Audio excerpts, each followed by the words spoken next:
dating mga record sa PSA, mga bossing. Ngayon po, pinapa-imbestigahan na po yan, mga boss. O, eto po. Para maberipika ang... Sa ibang balita naman, formal nang sumulat ang House Blue Ribbon Committee sa Philippine Statistics Authority para maberipika ang higit 6 na rang mga pangalang nakalagay sa ilang mga dokumento kaugnay sa confidential funds ng office. Yan po, mga kababayan, yung verification po ng mga pangalan, no, doon sa resibo. Ayaw po ng mga DDS niyan. No? Gusto po nila manatili sila doon sa bulag sila. Gusto po nila manatili sila ng ayaw naming marinig yan kasi baka sumablay si VP Sara, etc., etc. At yung iba naman, no, mga kababayan, ang paliwanag daw po, confidential nga eh. No? Bakit mo sasabihin yung mga tunay na pangalan? Sa COA? Sa Commission on Audit? Kalaban ba ng Office of the Vice President yon? Oh. Nag-o-audit na yon ng mga pinaggastusan. Pati ba yon pagtatakpan yung mga tunay na mga pangalan ng mga tumanggap ng pera? Di ba, mga bossing? Ang gulo ng mga DDS eh. Oh, hindi.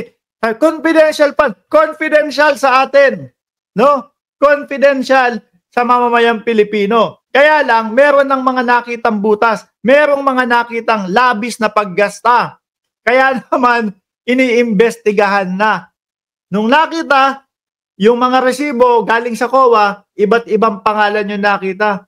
Na, dalawa po doon, wala na sa PSA. Wala pong nakatala sa PSA, mga kababayan.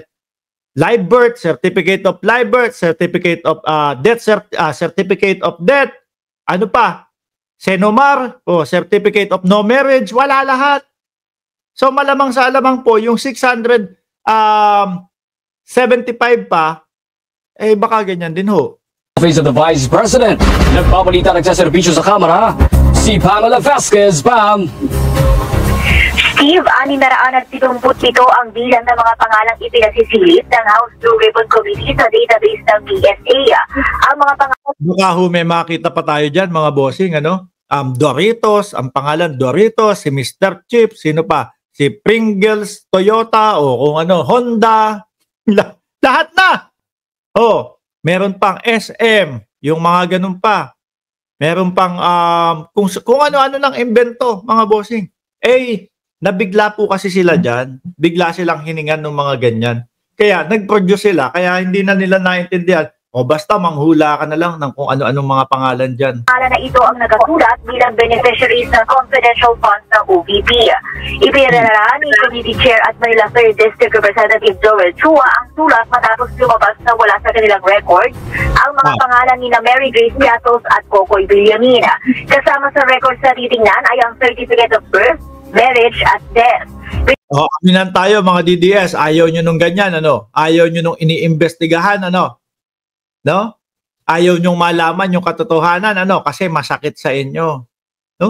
Kaya ang sinasabi nyo, naku, yung Congress na yan, namumulitika lang yung mga yan.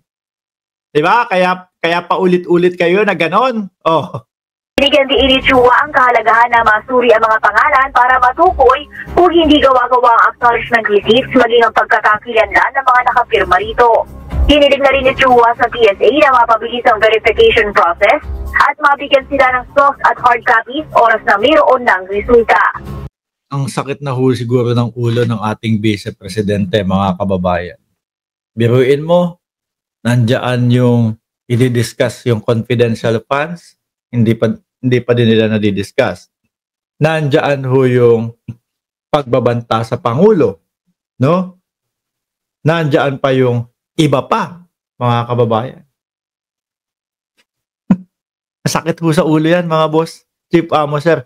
Pero kahit po, ganun pa man, gusto pa din po natin, mga bossing, nahanapin ang katotohanan. Nahanapin po yung mga, kasagutan doon sa kanilang mga pinagagawa dati. Mga boss, Chief Amo, sir, magpapaalam na po ako.